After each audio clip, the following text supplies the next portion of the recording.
This is Josh from Chicken Fox Productions with another episode of Memories of Us podcast.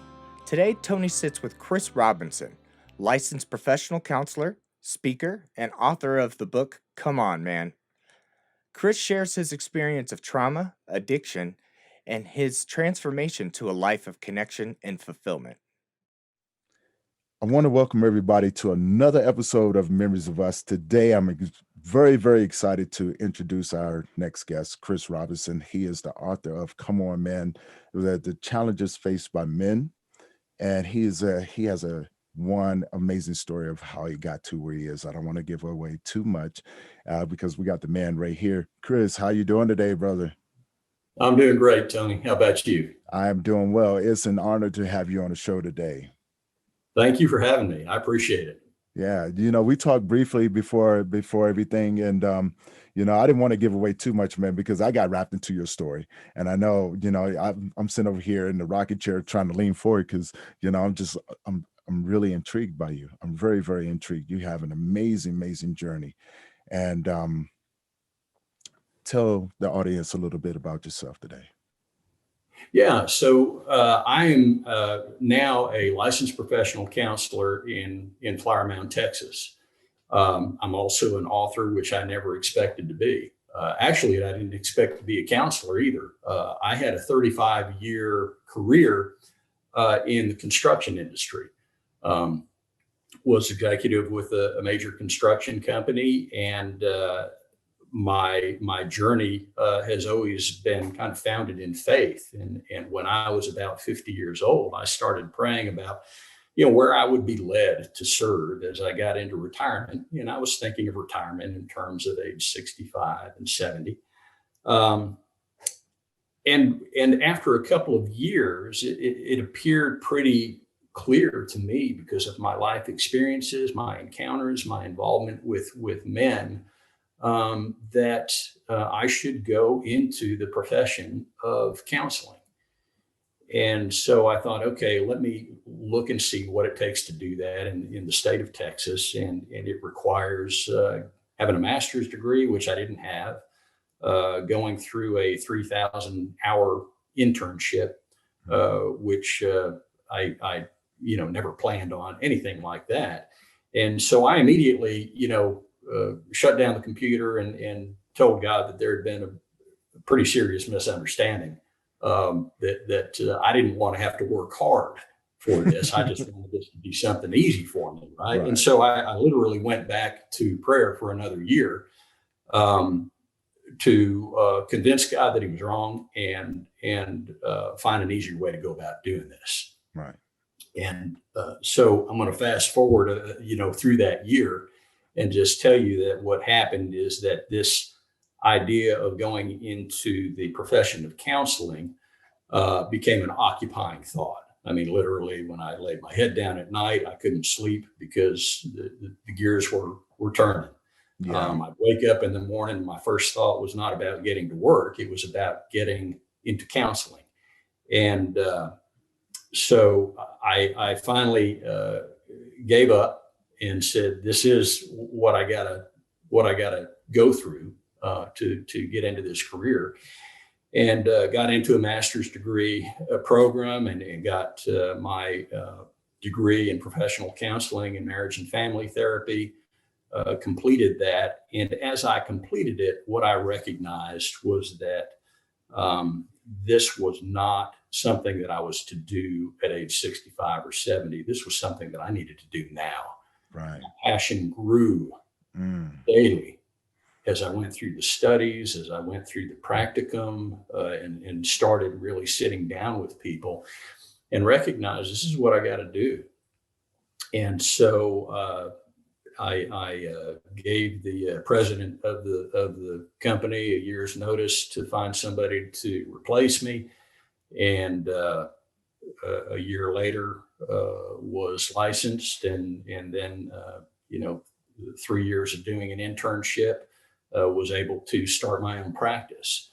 Okay. And so I've been really blessed in that.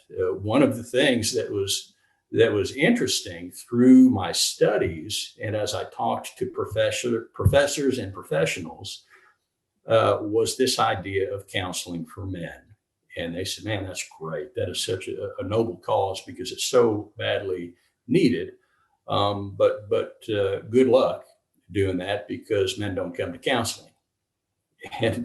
And so, what I figured out, was that that's true.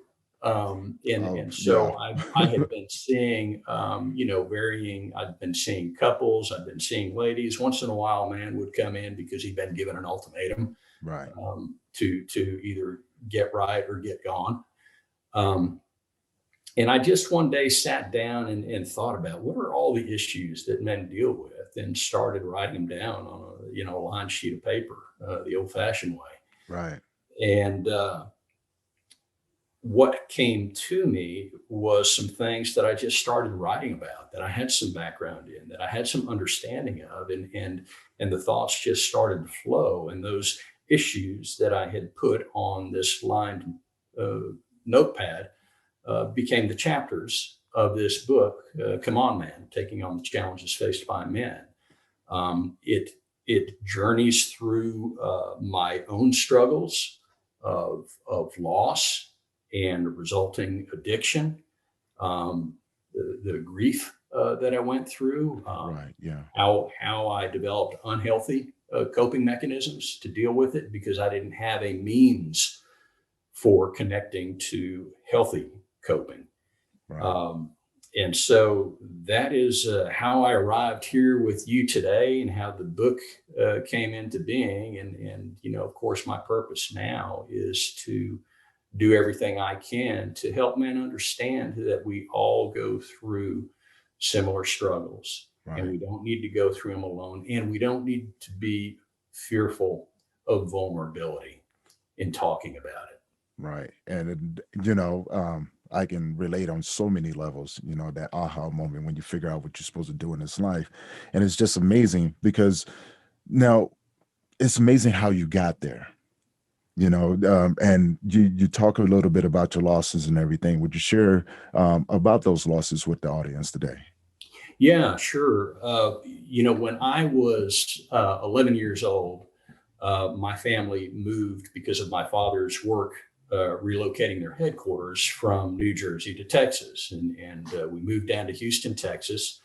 I was the youngest in a family of 6. I had 2 older brothers and 3 older sisters. And we moved down to Houston in August of 1971. And in November, the Thanksgiving Eve, my oldest brother was 15 at the time, and he was killed in a car accident. And so we had been uprooted from what we knew, the people we knew, the community that we knew, into this new location in Houston, not really having connection yet to a lot of people, and experiencing a traumatic loss that none of us knew how to deal with, including my mother and father. Right. How do you deal with the loss of a child, right? And I know that you have got the unfortunate story of going through that. And then for all of my siblings and myself, how do we deal with it individually? Because counseling at that time was not a thing. Right. Right. Now it's more acceptable. I think there's still a stigma attached to it, particularly for men. Yes. And so that wasn't something that we went through. It's not something my parents went through. We all could have used it, but we didn't know to do it. And as a result, when I came of the age where I could become more independent, drive around with buddies, about the time that I was 14, I started drinking. And some of that was just to numb the pain. And I I drank with buddies, and at that time, of course, 14 years old,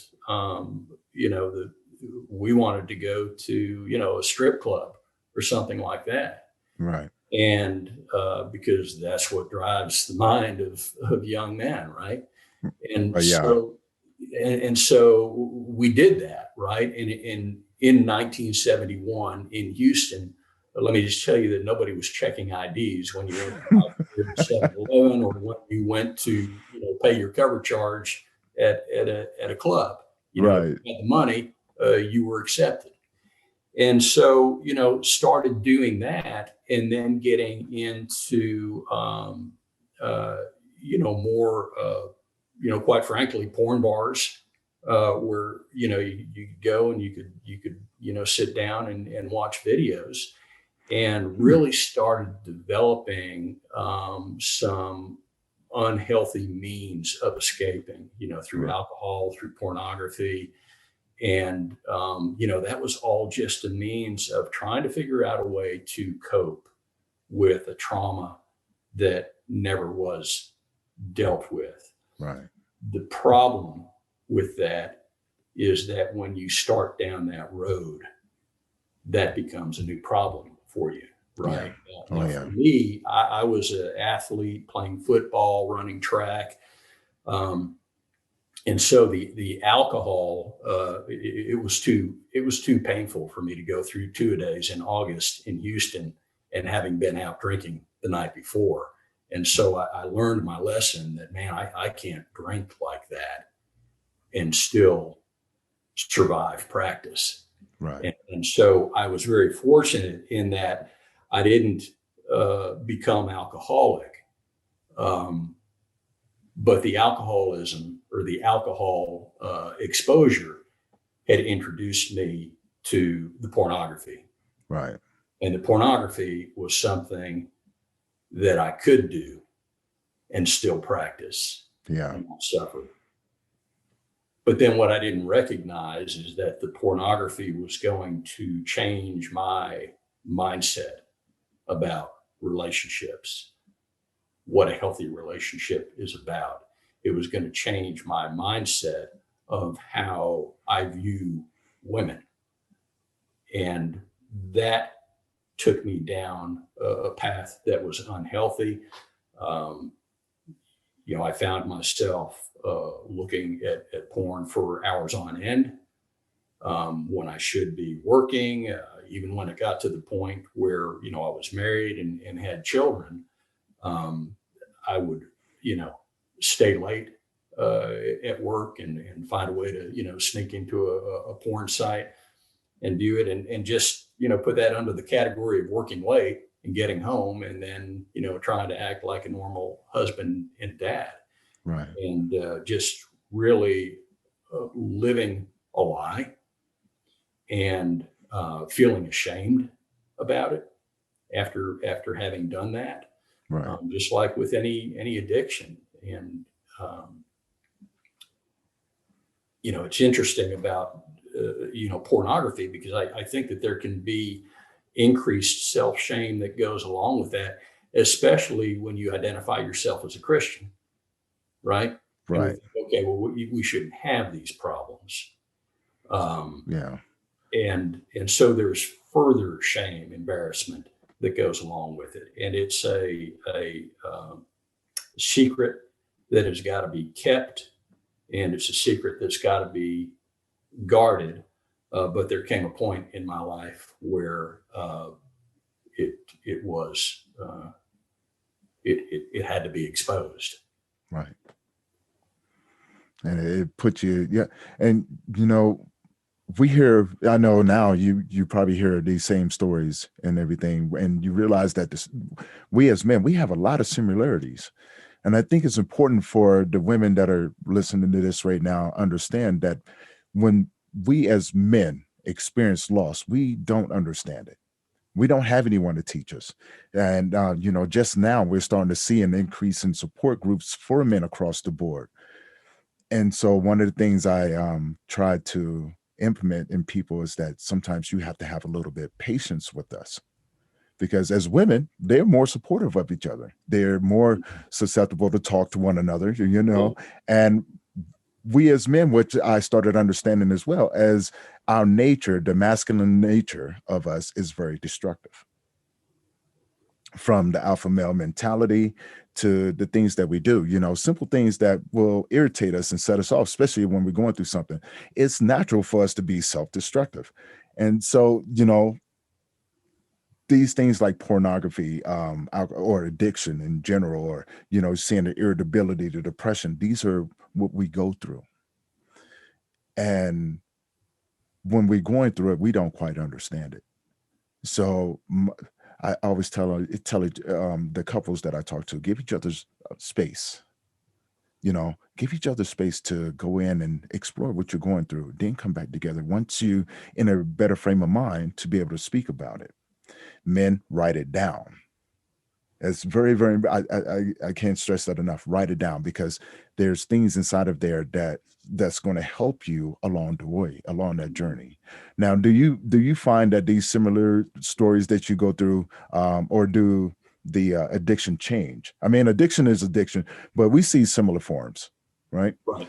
Now, what are some of the things that you do see in your practice now? Not putting anything out there private, but no, that's fine. I see addictions, from pornography to drinking to drugs to gambling. For some, because I'll see some women as well, and there can be addictions to shopping or online purchasing, and there are guys that with addictions to those things as well. And I think that you said it exactly right, Tony, in that, the fact is that as human beings, we face similar challenges. With men, those challenges are dealt with differently, right? What we do is we internalize, we process, we isolate ourselves. We try to figure this out by ourselves. And as you mentioned, women are more likely to share with other women. They're more likely to talk to other women about the problems that they're going through. And so they innately create community more so than men do. And part of the reason that men don't do that is because of the messages we receive from the time we're young boys. Right. Don't cry. Just get up, keep on going, right? Suck it up. Suck it up. Yeah. Put your head up. It's going to be okay. Right. Yeah, get on with it. Don't cry. It's all right. Just rub a little dirt on it, And so we come up with that mentality, and we start to develop this understanding that we are not to be vulnerable, because vulnerability is weakness. Right. And if you're weak, you're not going to make it. Yeah, kind of go down the ladder for the most part. You no longer can feel like a alpha or alpha male when you're showing vulnerability like a beta. So and I hate to look at it that way, but and the role models that are put out there for us, the guys that we learn to look up to, the action heroes in the movies, it's Die Hard, it's Terminator, it's all these. Charles Bronson, who are the alpha males, as you say, the men's men. And I think that is part of what is so good about what we're seeing now from some of these role models, from some of these professional athletes who are saying, hey, I struggle with mental illness. I struggle with depression. I struggle with anxiety. Give me 1 second. Sure. Yeah, we'll pick up. I got to shut my phone off. I forgot about that it was on. No problem.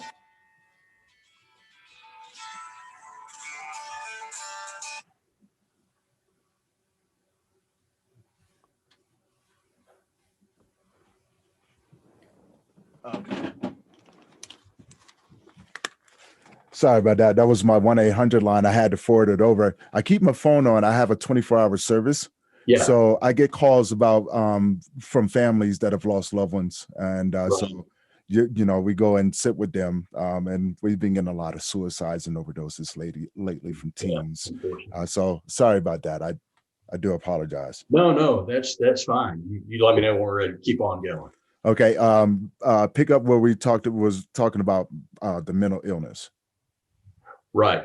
We see professional athletes now who are coming out about the depression that they experience, the anxiety they experience, and some things that are even more serious than that, the addictions that they experience. Mm-hmm.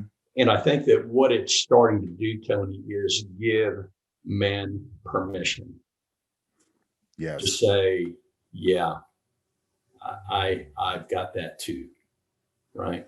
Right. And to say, I recognize that I can't get through this alone. If this professional athlete couldn't get through it alone, and I've always looked at that guy as an alpha male, and he was willing to go get help, maybe I can go get some help too.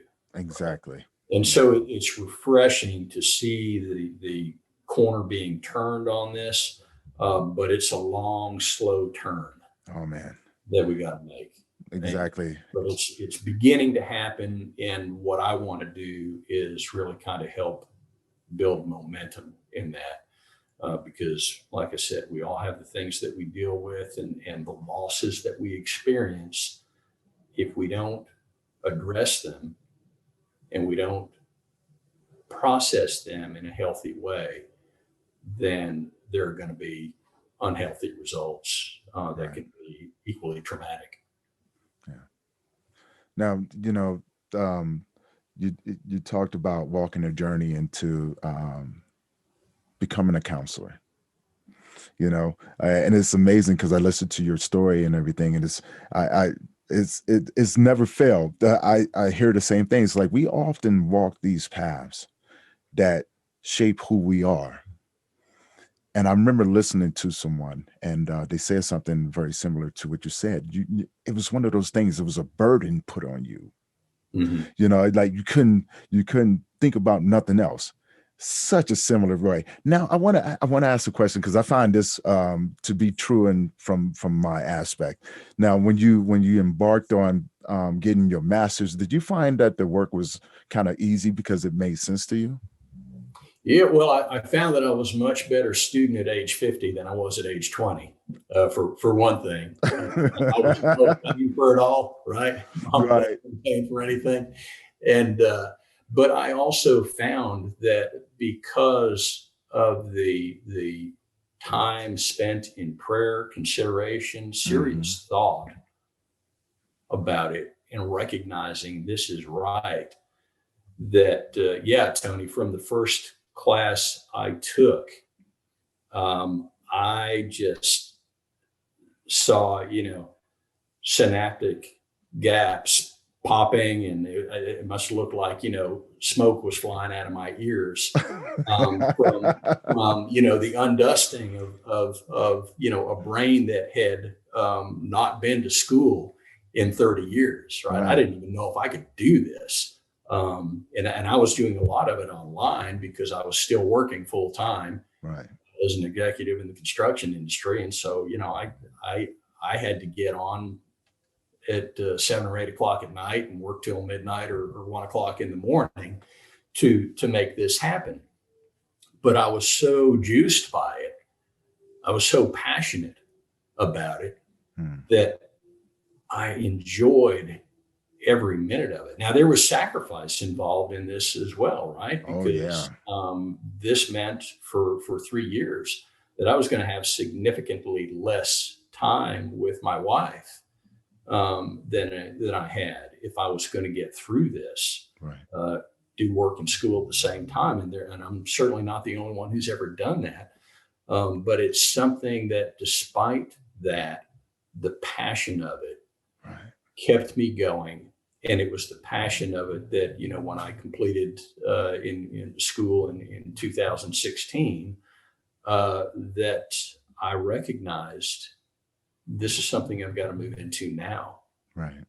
not later. And yeah, it was exciting, the learning, it came easier. It wasn't easy, but it was enjoyable, right? And it Right. was fulfilling to me. And it wasn't something that I had to do. It was something that I wanted to do. And Yeah. so the way I was approaching it, just from a mindset, was a whole lot different from when I was 20 years old. Um, More focused, more enjoyment, and it turned out to be a really great experience for me. And I feel blessed to have had the journey that I've had so far. Also feel uh, blessed to have had the career in construction that I had, because I think that my entire life experience is what prepared me for going through the rest of this journey into counseling and to helping men. Right. And see, I really love that, living a purposeful life. And I can relate to that on so many levels because that's where my passion is, you know. And to meet someone like yourself, I'm going, okay, what I'm doing is possible because I do work, you know, I work nights and run my nonprofit during the daytime. And I also do a podcast as well. So I'm working on my master's to become a counselor. Right. Right. It was one of those things I woke up and said, this only makes sense. Mhm. It makes sense that I follow this path. And just like yourself, I had to look up and go, are you sure about this? Because you sure you got the right person, right? Because what would you want with me? Have you seen my life? So I had a one-on-one with God, and I often tell people this and people laugh. We argued. We argued for the longest time. He kept saying, Tony, you're going to do this. I go, no, no. Have you seen me? Yeah, right. He goes, no, you're going to do it. I said, that sounds good. Yeah. It really, really sounds good. And then from there, he just stopped talking to me. He goes, okay, I'm going to show you. And so then one day I woke up and said, well, this is what I'm going to do. How do I do it? And then he finally started talking to me. He goes, why are you worried about the how? Just walk Mm. and I'll guide you. Yeah. And I wake up every day and I do what I love doing. I really do. I get up and I get to talk to people like yourself. I get to, reach other men. I get to, participate in different support groups across the world, talk to other men about this walk of grief. And what we as men, what we have to identify now, I want to touch on this subject a little bit when we talk about masculine and toxic masculinity and how it affects us as men and how it affects the relationships that we're in. Because a lot of people don't understand grief is one of those things it changes us, right? Because there's a piece of us that we don't quite understand. And women see the toxic side of that walk. And we as men, we do, half the time I see, well, majority of the time, 95% of the time, I see men that cross that line and don't even understand that they've crossed it. Mm-hmm. So let's talk little bit about that, if you don't mind. Yeah, absolutely. Because I think that when it comes to loss, we don't know how to deal with it. Right. We don't know what to do with it. And me losing my brother is the perfect example of that. I didn't know how to handle that. I didn't know what to do with it. And then, fast forward a few years, and I lost a best friend, totally unexpected, from health issues that he had. And this was a buddy that I went out and I did everything with. And so that loss was hard to handle. And so I started having these losses occur in my life, much as you have, and it started to work on my thought about relationship and pain. Right. And that if relationships are going to end in this kind of pain, I'm going to be very careful about who I get into a relationship with and how much I share and how deep I go, because I don't want to lose somebody through death, through a breakup. I don't want to be vulnerable in that way. So the fear of loss became real for me. And that fear of loss rolled into the not wanting to be vulnerable with people, and how close I was willing to let them get to me. And of course, that's going to affect relationships. Yeah. And so I thought less about relationships than I did about myself, and how I'm going to get through life, and how I'm going to win, and how I need to take care of myself, right? And so because I couldn't really work toward external relationships as much as I internalized pain, life became about me. And that's kind of an unhealthy evolution. Right. Even when I started dating my now wife of nearly 40 years. Congrats. My thing to her, she was such a giving person, is such a giving person. And I was always of the mindset, and I would always say to her, look out for number one. Look out for number one, and that was really the way I went through much of my young adulthood, until I ran into a man who really mentored me and taught me that no, life is completely about relationships, vertical and horizontal relationship, right? Right. And when I say vertical and horizontal, you may understand what I'm talking about. When I'm talking about that relationship that we have with God, or whoever people might consider their higher power to be, and the relationship that we have with others. And my strong opinion is that if we don't have a healthy vertical relationship, then it's much more difficult to have healthy horizontal relationships. Right. So this guy was teaching me about that. I lost my father. He was one of the losses that I experienced at age 24. And so I didn't have him when I hit that level, and he had been ill for a couple of years. So from the time that I got out of college and started into my professional career, I really didn't have him to lean on. I didn't have him as an advisor. And then he was gone, right? And so it was literally on me to figure it out. And it was well into my career when this fellow pulled up alongside me and said, "Hey, Chris, you got to work on relationships a little bit. It's not all about winning all the time." Right. So it's interesting how we are affected by a loss, and the ripple effects that can have on our development, on our personality, on our worldview, and our perspective, and whether we consider the world a safe place or a dangerous place, and how we wind up coping with that. Right. Yeah, I know from my own personal experience, I became very defensive, and I became a very strong introvert. I became a wanderer. It was as if I didn't understand life. I didn't understand my purpose here. I lost more than several friends to a gang life, a life that we chose, but no one ever said that these things were going to happen. We had an idea, right? And most of the ideas when we were in the gangs that, hey, once we're done with this, we're going to grow old. We're going to be those old guys sitting on the porch drinking tea or, drinking beer or whatever, and just sharing these stories about what we're doing. Well, none of those never happened. Mm-hmm. And so I lost a lot of friends. And after that, just like yourself, I told myself, I said, no one's going to get close to me ever again. If I have to live a lonely life, I'm just going to move around. I'm not going to let no one get close to me. My relationships with people changed. It was non-existent.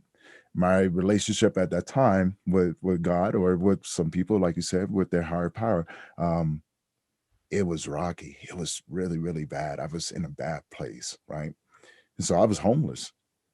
I figured If I don't have anything, no one can take anything away from me. If I don't have people around me, death can't claim them, you know?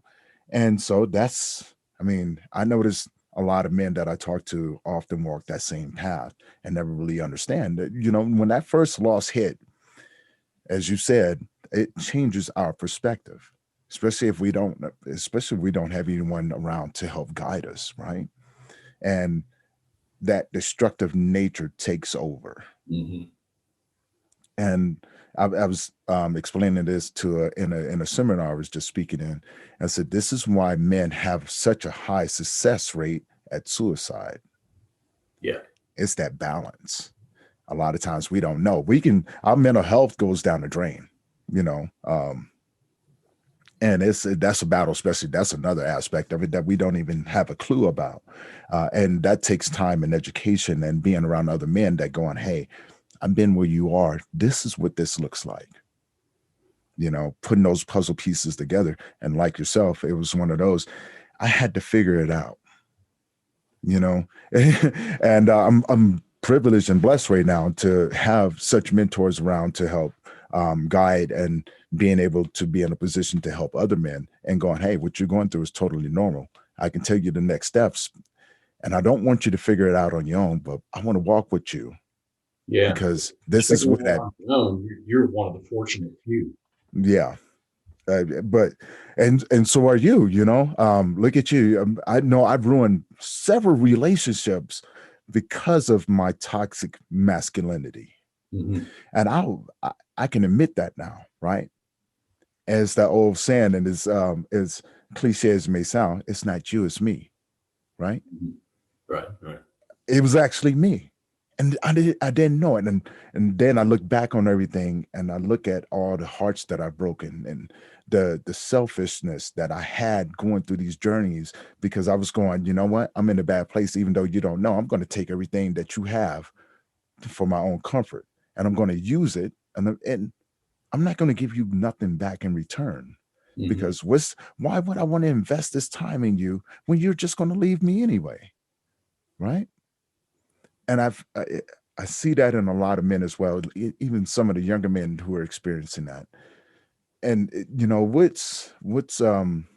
what do you think that we can do to actually help curb that, to have a bigger impact on the men that we encounter, Well, or I in future think that, encounters? yeah, one of the things that I really um, focus on in my book is connection. Mm, That's the most important thing that we can do as men. And it's not something that we're told to do. Sometimes we just figure it out on our own, or we figure out, for me through church groups that, hey, here's a group of guys that I enjoy. And you figure out that you got a lot of common with them, and you start sharing about some of life's struggles. But not everybody has access to that, right? right. And so I think that we do exactly what you're doing, Tony. You are creating connection with Thank you. people, and your organization is designed to support people who are going through a struggle, who are going through a loss, and to surround them, right?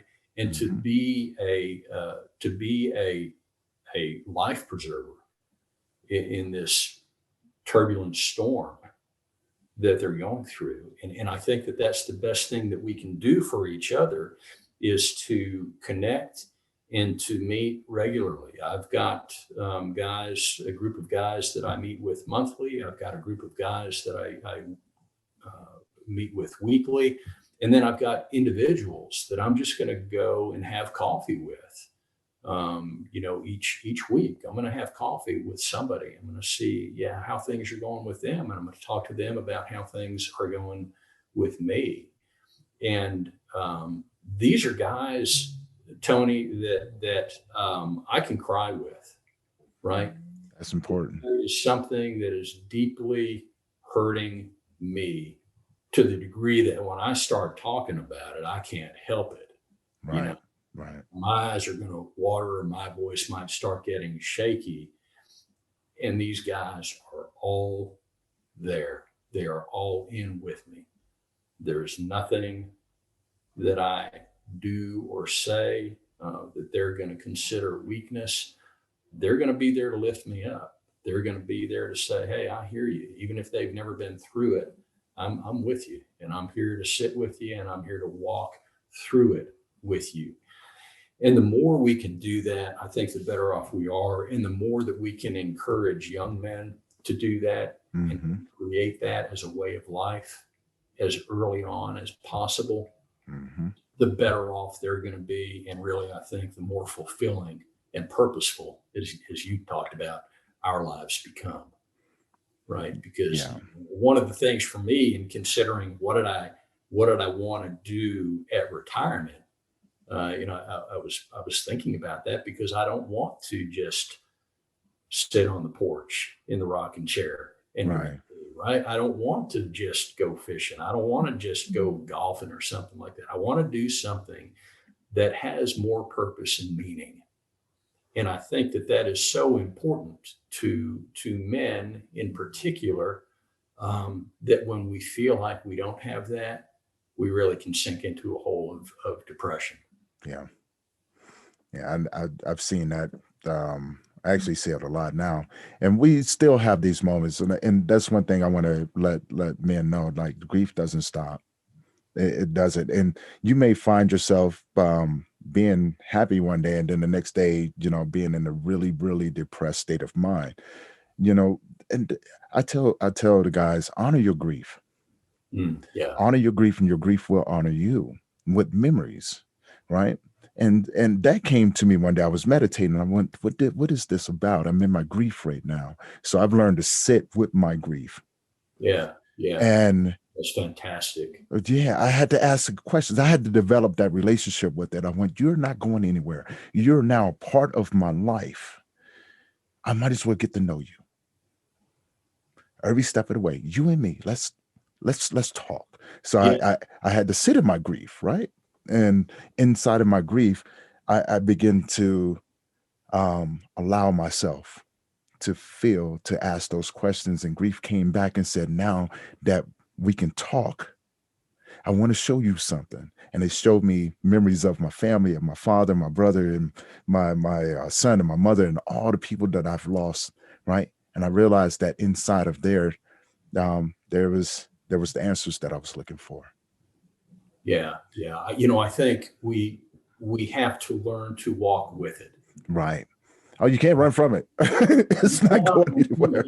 I told you I was 11 years old. Yeah. My brother was killed in this car accident, Thanksgiving Eve. To this day, first thought every Thanksgiving morning is about my brother. Right. We don't get over it. We learn to live with it. We learn not to be consumed by it, but to give it honor, to give it respect, and recognize that it does not have to define us. Okay, that Right. we can move forward with our life, that it does not have to paralyze us. The hurt is there, Right. the sting is there. It doesn't go away, but we can learn how to walk with it in a healthy way. And I talk about when you're doing well in the grief process when you recognize that your tears of sadness have become tears of joy, Right. in the memory of somebody, because that's how it is for me now. If I have tears, it's over good memories of my brother. It's over good memories of my friend. It's over good memories of my father. And really, how thankful I am to have had them in my life. Yes. For whatever period of time I was given them. I am thankful. But we have to allow the sadness to occur. We have to allow the questioning to occur. Mm-hmm. And then we eventually can find a place of peace in walking with it. Right. Now, I always ask people, because we do focus on the memories and things like that. If you could share one of your fondest memories with anyone right now, from someone that you lost, that can bring a smile to your face, Yeah. what would be that story? Yeah. It's my brother, because I always looked up to him. He was my mentor. He's the guy that I wanted to be like. And we loved playing basketball. And I remember that, he thought he was pretty cool. He was probably about 12 and I was 8 or so. And I remember him trying one of his new basketball moves on me. And that was to sit there kind of like a point guard dribbling, and to dribble the ball through my legs, defending him, and pick it up on the other side of me and go, for his layup. Well, so he dribbles this ball between my legs successfully, but in trying to go around me, he puts his knee, plants it right in my eye. And I mean, I had the biggest shiner, and I'm crying, and he picks me up. And he says, "Man, you all right? You okay?" Yeah. Oh, I'm okay. Yeah, he's my big brother. I got to be okay. And he says, "All right." He says, "Well, here's the story on this." He says, "You got in a fight with somebody, and if somebody says they think that, you look pretty bad, you just tell them you ought to see the other guy." And I thought, man, at 12 years old, my brother was already gifted, man. He could shape this story. He could kind of like that black eye he gave me turned into another badge of courage and another reason to love and honor my brother, So it's funny, that, here I am today, 61 years old, 50 years later, right, from his death. And I go back to that, playing basketball in the driveway as, one of the funniest moments that really kind of defined his character. Wow, that is amazing. Like I could just see you doing it to a little guy out there with your big brother, and he's like, "Oh, this is what we're going to tell people. It's going to be a cool story, and we just got to stick with this already." Yeah, we got to stick with this story. And I'm also in the back of his mind, he's thinking, Mom and Dad are going to kill me. And when you said it, that's the first thing that came to my mind was that, yep, he was covering up for himself. He covered me up and covering himself at the same time. He goes, as long as Mom and Dad don't find out, I won't get in any trouble. And, and we can make this look like, hey, you know what? You got into your first fight. He won. Who's going to dispute it, right? Yeah, I learned a lesson in character building and survival all at once. Oh my God, you got me over here. My stomach hurt. Oh my God. So tell everybody how they can get a hold of your book. Yeah, so my book can be ordered on Amazon or Kindle. It's available in both. You can just go to Come On Man Book on Amazon, and it'll pull up. And it can also be, if somebody wants to reach out to me, they can do that directly, and I can send them a copy of it. My counseling website is summitcounseling.info, summitcounseling.info. And it's also got all the information on my book and the services I provide, and a little bit about my background and some media events on there as well. Well, one thing I always ask the guys, if you had anything to tell the men or the audience out there today, what would be that thing? What would you tell them? Connect. Find another man and get connected. Man, that's it. Because we don't get that message. Right. And that message says a lot with just connect with other men. Yeah. That means so much. And it's kind of hard to explain. I would like to say, take his advice, connect with us, and come see for yourself. Now, when people come and sit with you, what are some of the things that they can expect? Well, what they can expect from me is a pretty casual environment, right? I actually do counseling out of my home, and I do that intentionally. There's a professional space that's isolated from the residents, but it's a comfortable setting to come into and walk into. And I'm very conversational with people. I'm going to spend more time listening than talking. I also do some counseling out on a farm because I'm an equine therapist. And so I'll Oh, get oh, out wow. and do the work around the animals and be in a more natural setting, which can be very therapeutic just in itself. So, there's no judgment on my part because I'm certainly not in a place to judge. I mean, I've told you my story. I've told you, what are some pretty, uh, ugly, shameful parts of my life that I wished I hadn't had to go through, but I did, and I Right. grew from them. Yeah. And I think that that's the main thing that people can expect from me is to be encouraged to tell their story and to tell their own story, right? I think that we have a tendency sometimes to believe the narrative that others have put on us, the labels that others have put on us. Yeah. What we have to do is go back to who we were created to be and recognize that there is value in each of us and that there is purpose in each of us. And that's what I'm trying to help people find. Wow. That is well, I couldn't have said it any better, man. That's like right along the same lines. I'm like, wow. Now, that sounds okay. This we just did that. We definitely just did that. Just walked in, and uh, um, Chris, we have to do this again if you're up to it. Oh, I would love to. I love Yeah. talking with you, Tony. This is just, so relaxing Oh and my God. really helpful. I mean, this is almost like therapy for us.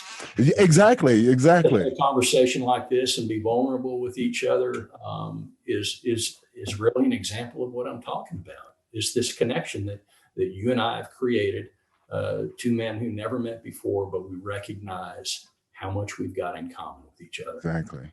And I love that because it sounds like, I'm a little bit younger than you, but it sounds like we just walked the same path. So like, it didn't matter how the age or anything, Yeah. our paths and so many other men like ourselves that are out there doing great work. And, I want to say first and foremost, I'm sorry that you had to experience those losses. My heart is with you. And there's not enough, there's not any easy words to say that, but you see the blessing in that, and the gift that you give to the world. I want to say thank you for giving that to the world. And your passion for it is just inspiring, very, very inspiring. And so with that being said, I want to, wow, my heart is still going. It's like, wow, I can continue this conversation forever, man. And, if you would like, I got would all like day, to. Tony. I got all day. Well, I got a speaking engagement, got to do in another hour. So I'm like, okay, I want more time, but that's the beautiful part about these podcasts, because right now during the time of COVID, we can do these things, Right. until we lift the restrictions, we're able to meet in person, which that's going to be my goal, is to go around and meet people and, continue the work that we do, and just on a larger scale. I want to reach more people, internationally, nationally. I want to reach more men and Yeah, bring that's in, the goal. that's the goal, right? For me, man. Yeah. To rebuild, help us rebuild ourselves, reclaim our manhood. And I And, think that, what we do is we create better fathers, brothers, mhm. sons, business partners, leaders. And really, I think we can make the world a better place one man at a time if we're willing to put ourselves out there and do that. Well, put in the work too. That's right. Because I think like you said before, and I keep wanting to go out, but I'm like, no, I do want to keep going. So Yeah. we're going to go as long as we want. How about that? Well, I'm able to come back anytime, though. Yeah. But I think that's really important to do the work that we're doing, because we we have to have these conversations with our young men. We have to have, most of all, we have to have these conversations with our friends, the people that we call our boys, right? Mhm. There's no reason why we can't pick up the phone, shouldn't be able to pick up the phone and call our best friend and go, "Hey, man, I'm in a bad way right now." And Right, that's a topic for a whole nother day. We touched on that a little bit, where we're going, you know what, we're supposed to be friends. How come we can't talk? right, right. How come I don't pick up the phone and call you? How come you don't pick up the phone and call me? And I think having that community with our friends will actually help bring us back together, especially after loss. Because most of my friends, the ones that stayed around, they stayed around, but there Right. was a lot that walked away, because they didn't understand. I get it now. It's not personal. Yeah, they didn't know how to deal with it. Yeah, they didn't know how. Well, we didn't know how to deal with it Right, right. neither, right? Yeah, Um, But we're gonna set up some time to be able to have another segment on that, if you don't I'd mind. love to do it. I'd All love right. to do it. Yeah. Now, with that being said, I want to thank everybody for tuning in for another episode of Memories of Us, and thank our guest Chris for coming in. And don't forget to pick up his book. Come on, man. Especially you men that are out there looking for answers. This is a good guide for you, and a good guide for us. And don't forget, when you're in a bad place, to connect with other men. Find your community, find your tribe, because we're out here, and we're out here for you. We're not asking you to come meet us. We'll come meet you. So, but as always, Chris's links are going to be down below. Make sure you connect with him, and make sure you guys are taking the time to honor your grief. Until next time, it's time to get to work. Thanks again for all the support for Memories of Us podcast. Don't forget to like and subscribe. We have new episodes every Tuesday. You can check us out on any of your popular podcast platforms like Spotify, iHeartRadio, and there's a new one, Verbal. Until next time, stay strong.